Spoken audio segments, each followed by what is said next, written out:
అన్ని రంగాల పథకాలను అన్ని రద్దు చేసే పరిస్థితికి వచ్చారు.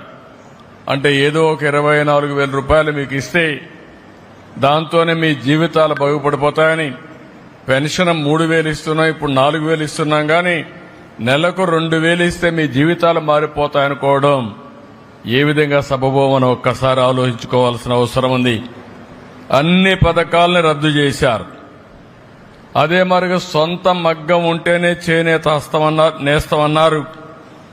ఆప్కో ద్వారా కొనుగోళ్లు ఆపేసే పరిస్థితికి వచ్చారు. అదే మరి నూలు రంగుపై సబ్సిడీ కూడా ఎత్తేశారు. పావలా వడ్డీ రుణాలు తీసేశారు. ఒక మాటలో చెప్పాలంటే అన్ని రుణాలు రద్దు చేసి మీ పొట్టగొట్టే పరిస్థితికి వచ్చారు. ఈ రోజు గడిచిన ప్రభుత్వాన్ని మీరు చూస్తే కార్మికులకి, చేనేత రంగానికి 226 కోట్ల రూపాయలు అప్పు పెట్టే పరిస్థితికి వచ్చారు, బకాయిలు పెట్టే పరిస్థితి